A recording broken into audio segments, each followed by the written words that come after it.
तकरीबन ये 299 MB के करीब है। अगर हमने भी इसमें बहुत सारे ज़्यादा मॉड्यूल इंस्टॉल नहीं किए थे, लेकिन उसके बावजूद भी इसका काफ़ी साइज था, तो हम इस पर्टिकुलर इतने बड़े साइज को, इतने नोड मॉड्यूल्स को, जिसमें 799 की तादाद है, अभी ये इंक्रीज होंगे जब हम मजीद इसमें इंस्टॉल करेंगे। तो इतने बड़े सेटअप के इतने बड़ी जो है वो फाइल्स को हम नेटवर्क पे ट्रांसफ़र नहीं कर सकते हैं, हम गिट पे कुछ नहीं कर सकते हैं, हम नेटवर्क पे ट्रांसफ़र नहीं कर सकते हैं।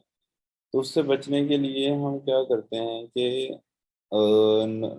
npm नोड पैकेज मैनेजर हमें जो है वो पैकेजेसन फाइल प्रोवाइड करता है। इस पैकेजेसन फाइल के अंदर क्या होता है, इस पैकेजेसन फाइल के अंदर सारी डिटेल होती है पैकेजेस की, जो हमें चाहिए इस प्रोजेक्ट को चलने के लिए।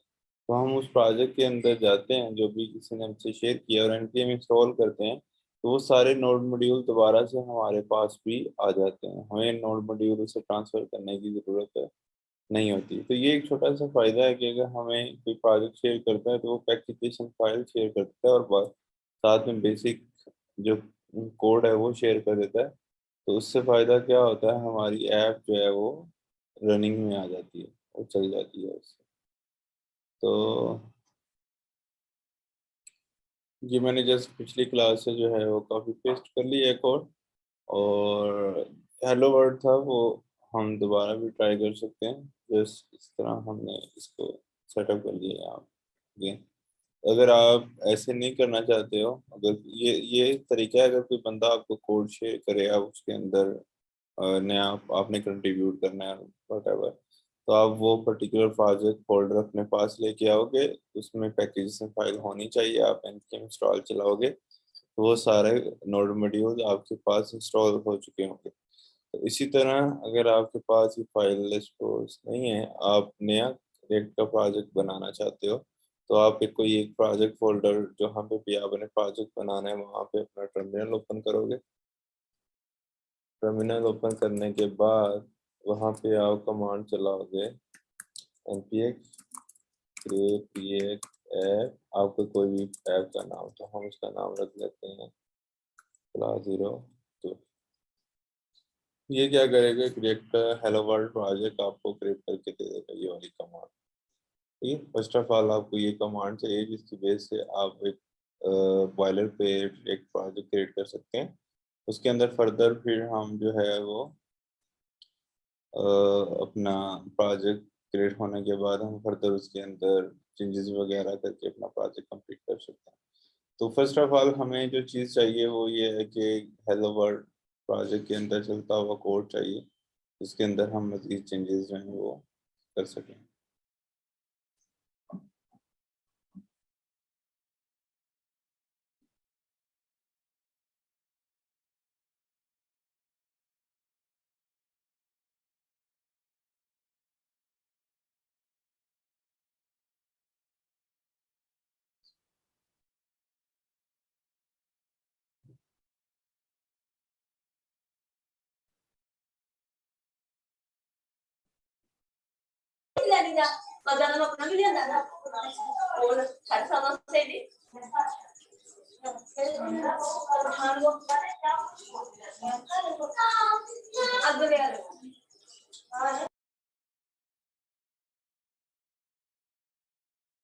जी, प्रोजेक्ट जो है वो क्रिएट हो गया है। हम उस प्रोजेक्ट के फोल्डर के अंदर जाएंगे जहाँ पे हमने वो प्रोजेक्ट क्रिएट किया है, जिसका क्लास 0 टू के नाम से हमने उसको बनाया है। तो ये बाद में उसके बाद हम इसमें चलाएं। प्रोजेक्ट चलाने के लिए जब आप रेट का क्रिएट ऐप से प्रोजेक्ट बना लेते हो, फिर आगे प्रोजेक्ट चलाने के लिए आपको कमांड चाहिए है npm start। अब ये कमांड चलाते हैं तो आपका प्रोजेक्ट जो है वो ब्राउज़र के अंदर ओपन हो जाता है। तो हम लिखेंगे लोकल होस्ट 3000 तो प्रोजेक्ट आपका जो है वो ओपन हो गया। इसी तरह ये कोड को आपने ओपन करना है अपने VS कोड के अंदर कोडिंग करने के लिए, और यहाँ पे आपको बेसिक स्ट्रक्चर आपको यहाँ पे नज़र आ जाएगा। जो भी क्रिएट है आपसे बॉयलर प्लेट बनाया है वो आपको यहाँ पे भी नज़र आ रहा होगा। तो यहाँ पे जब हम बॉयलर प्लेट बनाते हैं ये बेसिक कोड सेटअप करते हैं रिएक्ट की ऐप को चलने के लिए, जो भी नोड में चाहिए, पैकेज चाहिए और जो भी npm का सेटअप चाहिए वो करने के बाद तो हमारे पास जो है वो यहाँ पे ये कुछ फाइल्स बनती है। सही है, पैकेजेस में फाइल, उसके अंदर जो जो भी हमारे पैकेजेस हैं इस प्रोजेक्ट को चलने के लिए उनकी डिटेल मेंशन होती है। गिट इग्नोर फाइल बनती है। ये गिट के लिए होता है जब हम अपना प्रोजेक्ट बना रहे होते हैं तो दूसरे लोग भी इसमें कंट्रीब्यूट करते हैं, तो इसके लिए एक टूल है जो वर्जन्स को, जो टीम मैनेजमेंट को मैनेज करता है।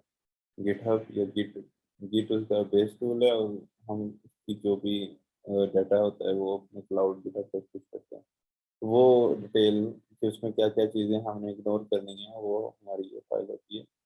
उसके बाद सोर्स का फोल्डर होता है, एंड देन एक पब्लिक का फोल्डर होता है, क्योंकि रिएक्ट जो है वो सिंगल पेज एप्लीकेशन होती है, तो सिर्फ एक ही HTML का पेज होता है इसके अंदर, बाकी सारे पेजेस जो हैं वो नहीं होते हैं। एक ही पेज HTML का होता है, सारी ऐप हम उसी पे सिमुलेट करते हैं या बनाते हैं। अच्छा, मेन ये सारे फोल्डर तो हमें इसमें डिस्कशन नहीं चाहिए, लेकिन सोर्स का फोल्डर जहाँ हमें कोड करना है ये हमारा मेन फोल्डर है। इसके अंदर हमारे पास जो है दो फाइलें। सबसे पहले जो फाइल चलती है वो index.js फाइल चलती है। उसके अंदर हम क्या करते हैं कि जो भी रिएक्ट में कोड करते हैं वो कोड जो है हम HTML के अंदर जो है वो प्लेस कर देते हैं। वो HTML फाइल कहाँ पे है, पब्लिक के अंदर index.html फाइल। तो ये index.js फाइल है, इसमें भी हम बहुत सारी चेंजेस नहीं करते हैं। उसके बाद हमारी एक और फाइल है यहाँ पे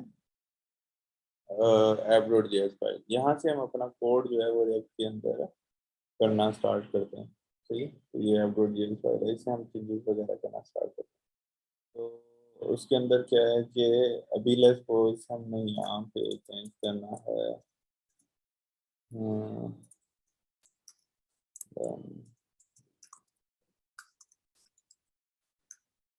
React.js, और यहाँ पे जब हम आएंगे तो हमारा जो भी हमने यहाँ पे लिखा था वो चीज़ यहाँ पे प्लेस हो रही है। इसके ऊपर एक इमेज आ रही है, क्योंकि ये इमेज यहाँ पे लगी हुई है, अगर हम उसको हटा देंगे तो वो आना बंद हो जाएगी। ठीक है, इसके नीचे एक लिंक लगा हुआ है, अगर हम उसको भी हटा देंगे तो वो भी आना बंद हो जाएगा। ठीक है? तो ये जो ब्लैक वगैरह चीज़ें लगी हैं ये पीछे जो है यहाँ पे क्लास अप्लाई हो रही है। तो अगर हम वो क्लासेस उठा देंगे तो ये सिंपल HTML है जो हम पढ़ के आए हैं। वो HTML अगर आपको आती है HTML से इस काम कैसे करती है, तो ये सेम सिमिलर वही चीज़ है। तो हमने सारी क्लासेस वगैरह हटा दी हैं, तो ये टॉप लेफ्ट कॉर्नर के ऊपर ये चीज़ जो है वो सेटल होगी। अच्छा जी, ये चीज़ हो गई हमारे पास जो है। अब रिएक्ट जो है वो कंपोनेंट बेस्ड इंजीनियरिंग पे काम करता है, मैं लास्ट टाइम भी डिस्कस किया था। तो इसका मतलब है इसमें छोटे छोटे बहुत सारे हम कंपोनेंट्स बनाते हैं। तो कंपोनेंट बनाने का फ़ायदा ये है छोटे छोटे कि हम उनको डिबग कर सकते हैं आसानी से। हम कोई एक कंपोनेंट गड़बड़ कर रहा है उसको चेंज कर सकते हैं, उसकी जगह पे नया कंपोनेंट बना सकते हैं। There is lot of benefits हम कंपोनेंट्स के थ्रू अचीव कर सकते हैं। सही है, और कंपोनेंट से हम रीयूजबिलिटी भी लेके आ सकते हैं कि एक कंपोनेंट हमने बनाया उसको इवन हम 100 टाइम 1000 टाइम भी रन करना चाहें तो सेम कंपोनेंट को तो हम कर सकते हैं। तो रिएक्ट जो है वो मेनली जो कुछ भी हम यहाँ पे बनाते हैं डिज़ाइन करते हैं वो सब कुछ जो है रिएक्ट की दुनिया में एक कंपोनेंट होता है। तो उसके बाद जो है हमारे पास वो कंपोनेंट हम कैसे बनाते हैं, उसके लिए आपने जब भी काम करना है कंपोनेंट्स बनाने हैं तो सोर्स के फोल्डर के अंदर हम कुछ मज़ीद फोल्डर सेटअप करते हैं। जस्ट लाइक एक उनमें से फोल्डर होता है कंपोनेंट्स का। तो ये क्या हमें छोटे छोटे कंपोनेंट्स बनाने हैं। अच्छा, उसके अलावा हमें कुछ कॉन्फ़िगरेशंस भी रेक्ट की ऐप में करना पड़ सकती हैं, तो उसके लिए हम कॉन्फ़िग का जो है वो फ़ोल्डर बना लेते हैं। इसके अलावा हमें जो है वो कॉन्फ़िगरेशन करना, कुछ कांस्टेंट रखना पड़ सकते हैं जो चेंज नहीं होते हैं, कांस्टेंट डाटा वगैरह, उसके लिए हम कांस्टेंट का फ़ोल्डर बना लेते हैं। उसके लिए हमारे इसके अलावा जो है हमें कुछ जो भी ऐप का डाटा है वो एक सेंट्रलाइज्ड प्लेस में रखना पड़ता है, उसके लिए हम जो है वो स्टोर का एक अलग से फ़ोल्डर सेटअप कर लेते हैं। इसी तरह हमें जो है वो हमारे ऐप के अंदर बहुत सारे पेजेस हो सकते हैं, उसके लिए हम पेजेस का एक फ़ोल्डर बनाते हैं। इसी तरह हमारे पास जो है अगर हमने एक पेज से दूसरे पेज में मूव करना है, तो उसको हम बोलते हैं राउटिंग, हमें एक राउटिंग का भी फ़ोल्डर जो है वो बनाना पड़ता है। ये कुछ फ़ोल्डर्स जो हैं वो बेसिक बेसिक हमें बनाने पड़ सकते हैं अपनी रेक्टी ऐप के अंदर अगर हम प्रोजेक्ट्स कर रहे हैं, तो ऐसा कुछ आपका फ़ोल्डर स्ट्रक्चर जो है वो होना चाहिए। तो अब फर्स्ट ऑफ ऑल हमें कंपोनेंट बनाना सीखने हैं, बाकी फिर हम ऐसा-ऐसा बाकी चीज़ें भी बनाएँगे। तो कंपोनेंट के अंदर जो है आप जब भी कंपोनेंट बनाना है तो एक कंपोनेंट बिल्कुल आइसोलेटेड होना चाहिए बाकी सारे कंपोनेंट्स के लिए। तो वो कैसे आइसोलेटेड कंपोनेंट बनाओगे कि आप एक न्यू फ़ोल्डर बनाओगे कंपोनेंट्स के अंदर और एक कंपोनेंट का नाम रखोगे जस्ट लाइक हेडर। फिर एक और फ़ोल्डर बनाओगे दूसरे कंपोनेंट के लिए, उसका नाम रख दोगे फूटर। एक और कंपोनेंट हम बना सकते हैं इसके अंदर, तो उसका नाम रख सकते हैं बटन। सही है? अच्छा, ये हमने कुछ इसमें कंपोनेंट्स के फ़ोल्डर बना दिए। अभी कंपोनेंट बनाया नहीं, कंपोनेंट्स के फ़ोल्डर बना दिए। अब अगर हमें बटन का कंपोनेंट बनाना है तो हमें क्या करना है कि इसके अंदर फ़ाइल बनानी है। 2 फाइलें एक्चुअली इसमें बनानी है। एक फ़ाइल बनानी है बटन डॉट, तो इस फ़ाइल का नाम हम हमेशा कैमल केस में रखते हैं और फ़ोल्डर का नाम हमेशा पास्कल केस सॉरी फ़ोल्डर का नाम पास्कल केस में रखते हैं और फ़ाइल का नाम कैमल केस में रखते हैं। तो हम बोलेंगे बटन डॉट जेएस।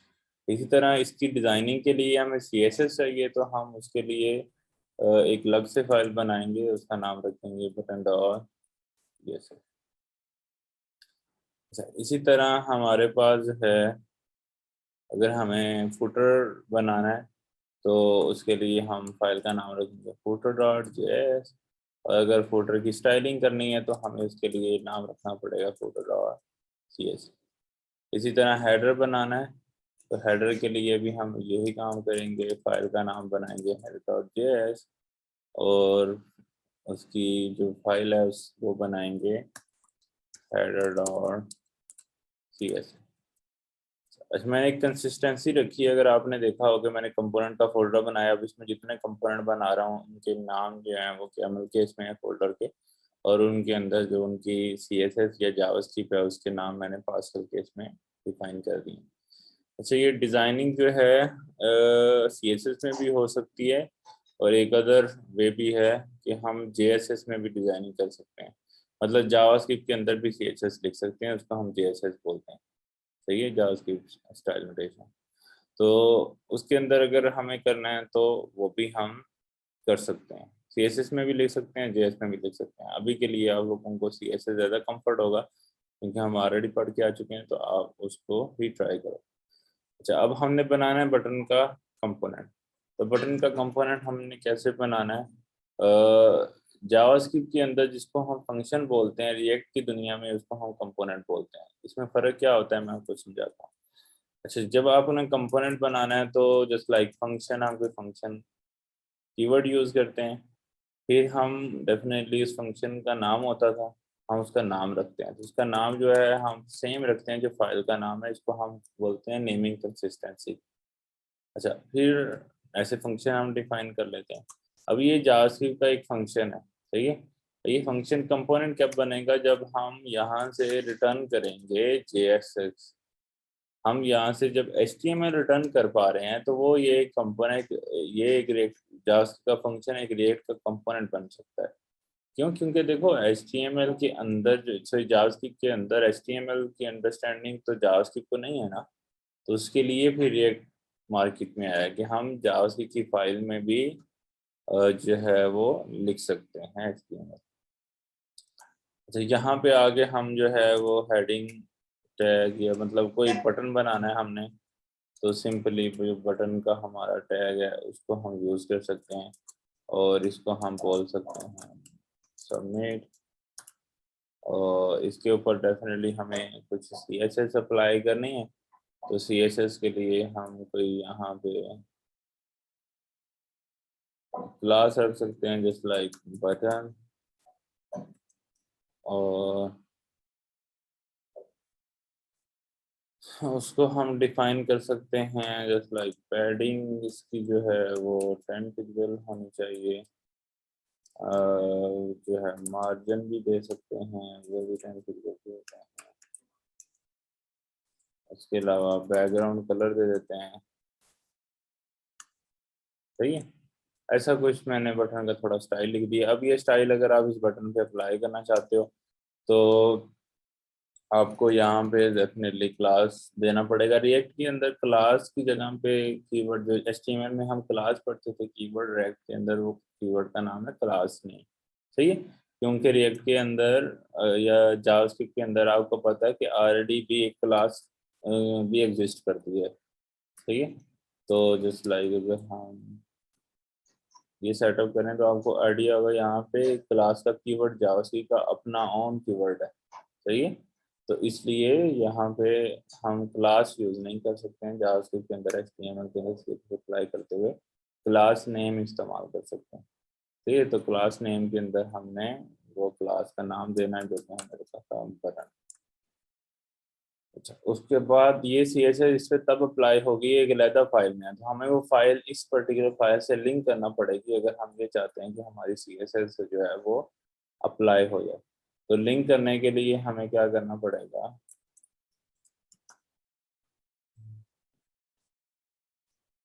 हमें उस फाइल को इंपोर्ट करना पड़ेगा। इस फाइल को बटन डॉट CSS हम इंपोर्ट कर देंगे इस फाइल को इस फाइल के अंदर। इंपोर्ट का क्या मतलब होता है कि डेफिनेटली हम बहुत सारी लैदा लैदा फाइल में करेंगे। देखिए फुटर लैदा बनाएंगे, बटन लैदा बना रहे हैं, हेडर लैदा बना रहे हैं, तो ये सब कुछ जाके एक पर्टिकुलर फाइल में हमें ज्वाइन करना है, कनेक्ट करना है। तो उस काम को करने के लिए फिर हमें एक दूसरी फाइल के अंदर एक दूसरी फाइल को लिंक करना पड़ता है, जोड़ना पड़ता है। यानी कि बटन के अंदर हमें CSS फाइल लिंक करना पड़ रही है, ये बटन की फाइल को हमें किसी दूसरी जगह पे लिंक करना पड़ सकता है। तो वो चीज़ें हमें लिंक करने के लिए हमें ये पर्टिकुलर सिंटैक्स जो है वो अप्लाई करना।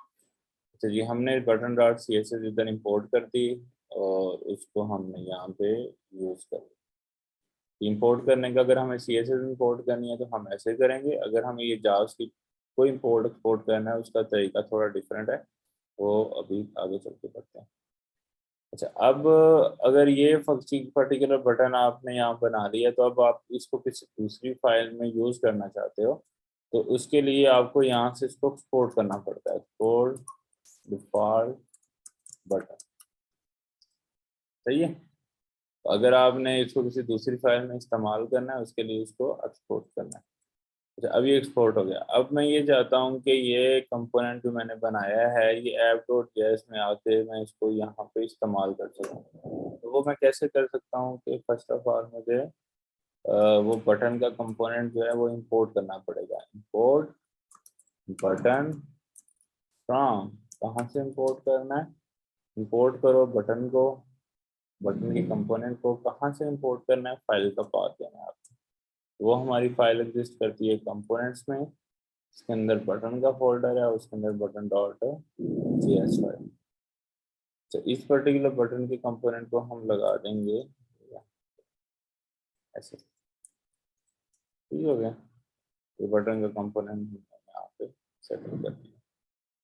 अच्छा, अब बटन का कंपोनेंट हमारा यहाँ पे आ चुका है।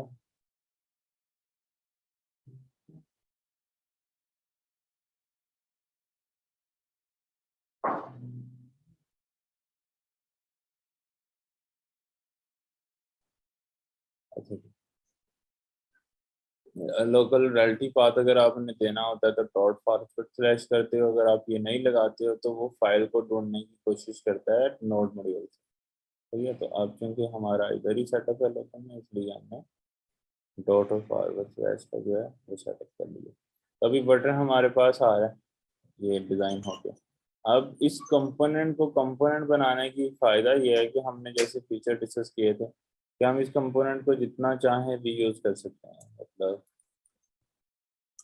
हम इसको 10 दफ़ा कॉल करना चाहे, डिफरेंट डिफरेंट प्लेसेस पे कॉल करना चाहे तो हम इसको कर सकते हैं। ये बटन बटन बटन यहाँ पे आ जाए तो डेफिनेटली हर एक दफ़ा हमें ये बटन बटन नहीं दिखाना है, हमें इसका स्टाइल भी चेंज करना है, इस पर ये कलर जो आए इन चीज़ें भी चेंज करनी है। तो उसके लिए भी एक अलग हमारा कंसेप्ट है, वो हम अभी बाद में डिस्कस करते हैं। लेकिन ये चीज़ देखेंगे हमने एक पर्टिकुलर कंपोनेंट बना लिए, उसकी एक सीएसएस लिख ली है, उसकी एक एचटीएमएल डिफाइन कर ली है, उसको हम जितना चाहें चाहें जितनी दफ़ा चाहें रीयूज कर सकते हैं। ये इसका बेनिफिट है।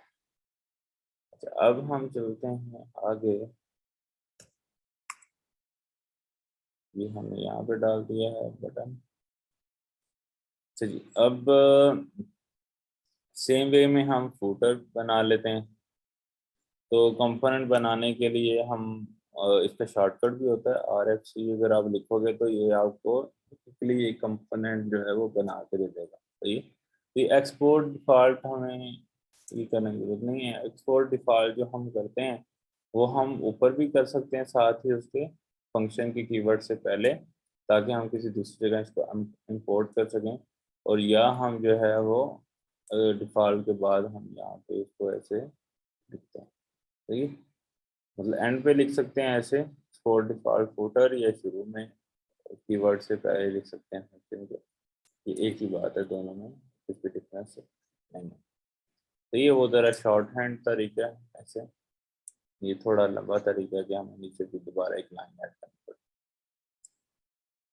है। उसके बाद जो है ये फुटर का एक कंपोनेंट डिज़ाइन कर लिया है, तो इसमें हम ने जस्ट अभी फुटर लिख दिया है। अब अगर इसकी कोई CSS आपने अप्लाई करनी है, तो आप अपनी CSS इंपोर्ट करना चाहते हो तो वो कैसे करोगे? वो CSS इंपोर्ट करनी होती है तो हम उस फाइल का जो है वो नाम नहीं रखते हैं कि किस नाम से इंपोर्ट करनी है। सिर्फ हम पा देते हैं कि जो फ्रॉम के बाद वाला हिस्सा है वो हम यहाँ पे जस्ट ऐड करते हैं। तो इसका नाम हम रख देते हैं फुटर डॉट। सही है। और यहाँ पे हम क्लास नेम दे देते हैं, इसका नाम रख देते हैं फुटर। और यहाँ पे हम इसको लेते हैं और इसका दे देते हैं बैकग्राउंड कलर।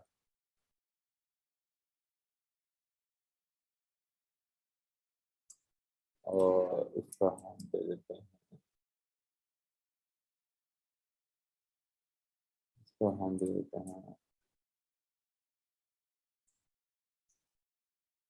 हेडिंग दे देते हैं।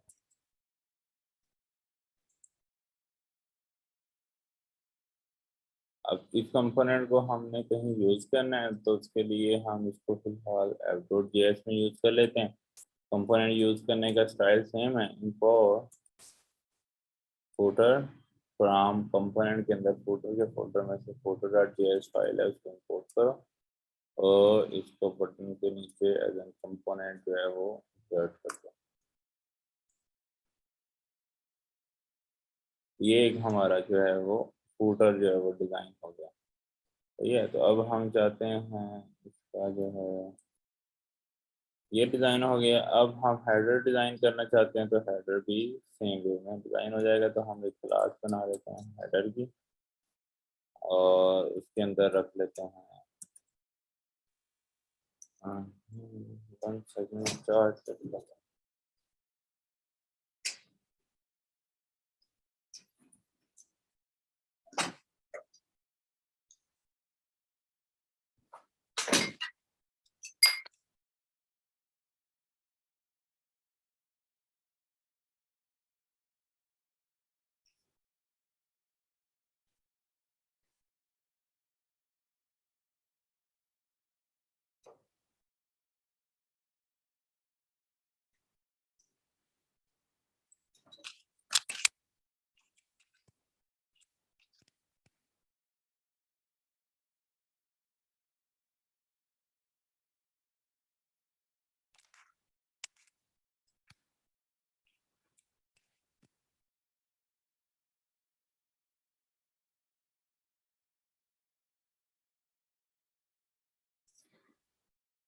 अच्छा जी, चार्जर कर दिया। अभी इसमें हम क्या करेंगे कि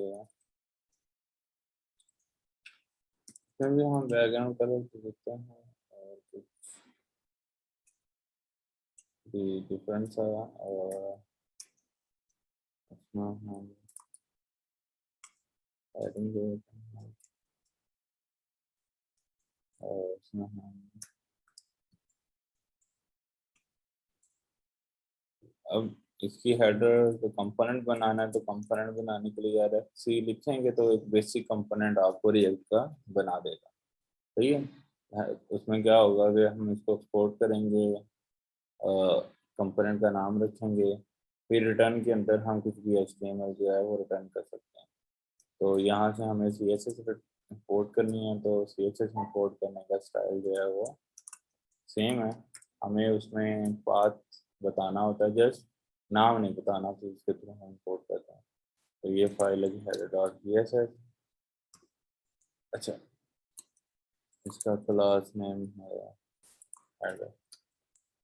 तो अब हम इस कंपोनेंट को भी यूज़ करना चाहते हैं, तो इसको भी हम सेम वे में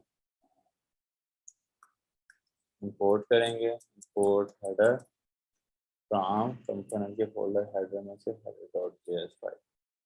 अच्छा, अब हम इसको लगा देते हैं फुटर से नीचे। तो जी हेडर आ गया और फुटर आ गया, लेकिन इस चीज़ का देखो, नॉर्मली फुटर नीचे होता है, हेडर ऊपर होता है, लेकिन रिएक्ट को इस चीज़ का नहीं पता है कि हेडर आपने नीचे लगाना है, कौन सा कंपोनेंट कहाँ पे लगाना है, ये आपकी जिम्मेदारी है। सही है, रिएक्ट की जिम्मेदारी नहीं है।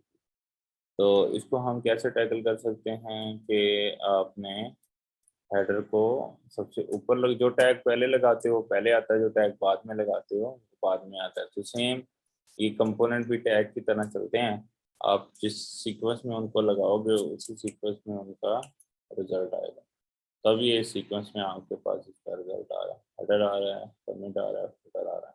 सही है। तो बटन, चूंकि हमने उसके सामने बटन लगा दिया था, इसलिए बटन का कंपोनेंट वहाँ पे शो हो रहा है। तो अब यहाँ पे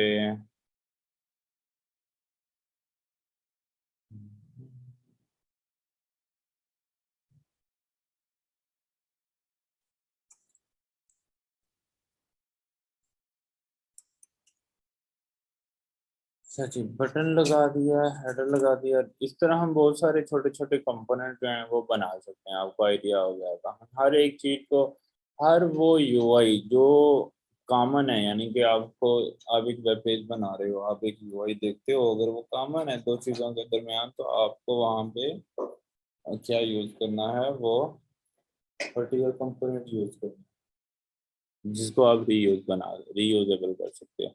लेट्स सपोज अगर हमारी ऐप में बटन हैं, तो डेफिनेटली बटन बार बार इस्तेमाल हो रहे हैं, इसलिए हम बटन का एक अलग से कंपोनेंट बनाएंगे।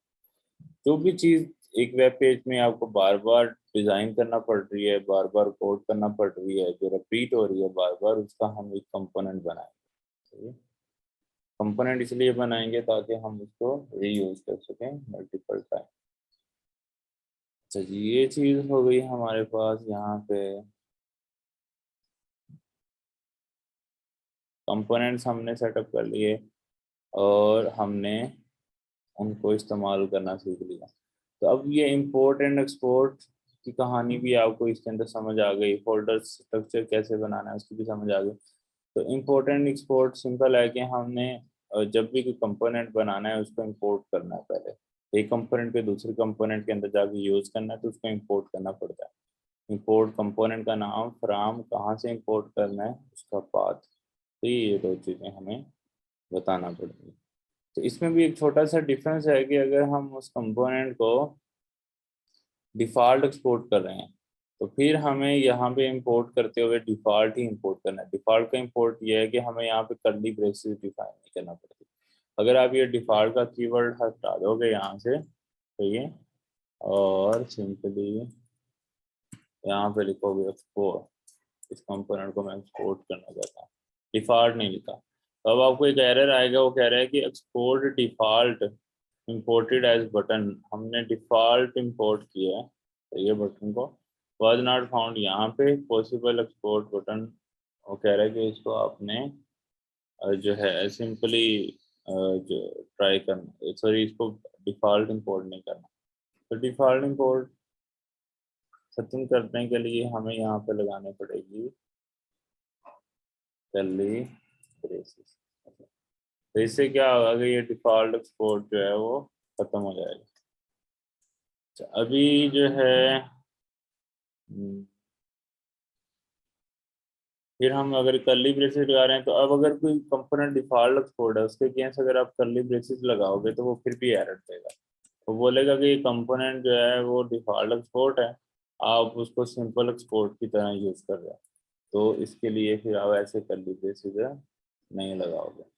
सही है। तो अगर तो कंपोनेंट आपने डिफ़ॉल्ट एक्सपोर्ट नहीं किया तो फिर आप कर्ली ब्रेसेस लगाओगे साथ। अगर आपने कंपोनेंट को डिफ़ॉल्ट एक्सपोर्ट किया है जस्ट लाइक दिस, तो फिर आप यहाँ पे कर्ली ब्रेसेस नहीं लगाओगे। तो दो तरह से इंपोर्ट एक्सपोर्ट वर्क करता है। अगर आपने डिफ़ॉल्ट एक्सपोर्ट करना है तो फिर आप डिफ़ॉल्ट ही इंपोर्ट करोगे। अगर आप सिंपल एक्सपोर्ट कर रहे हो एक्सपोर्ट तो फिर सिंपल ही इंपोर्ट करोगे, यानी कि कर्ली ब्रेसेस का इस्तेमाल करोगे। अच्छा जी, ये चीज़ हो गई। सही है। जब मीटिंग ख़त्म होगी तो आप लोग दोबारा सेम उसी मीटिंग लिंक से ज्वाइन कर सकते हैं, क्योंकि ये मीटिंग लिंक हमारी क्लास के लिए मैंने कांस्टेंट कर दिया। जब भी आपको ज्वाइन आप इसको बुक मार्क कर सकते हो। तो जब भी हम क्लास ज्वाइन करें, कुछ भी ऐसी हमें डिस्कशन करनी है या आप लोगों ने आपस में मीटिंग करनी है, तो आप ये सेम लिंक ज्वाइन कर सकते हैं। कोई भी बंदा किसी भी टाइम इस लिंक को ज्वाइन कर सकता है, कोई टाइम लिमिटेशन नहीं है इसके ऊपर। अच्छा, यहाँ पे अगला टॉपिक अब हमने कवर करना है इंपोर्ट एक्सपोर्ट के बाद। वो मैं आपको समझाता हूँ कि हमें वो पेजेस कैसे बनाना है, पेजेस का मतलब क्या है और बाकी सारी चीज़ें जो है ना। तो फिर आज हम एक छोटा सा टॉपिक भी क्लियर करेंगे रिएक्ट के अंदर। कंपोनेंट बनाना तो हमें आ गया, हम थोड़े से और कंपोनेंट भी बनाते हैं और साथ में फिर जो है डिफरेंट पेजेस भी बनाते हैं और फिर उन कंपोनेंट को पेजेस में इस्तेमाल करते हैं। और एक छोटा सा कंसेप्ट है प्रॉप्स के नाम से रिएक्ट की दुनिया में, उसको अंडरस्टैंड करने की कोशिश करते हैं। तो अभी मीटिंग ऑलमोस्ट खत्म होने लगी, अब नेक्स्ट दोबारा ज्वाइन करके ना इसको फिर शुरू करते हैं आगे।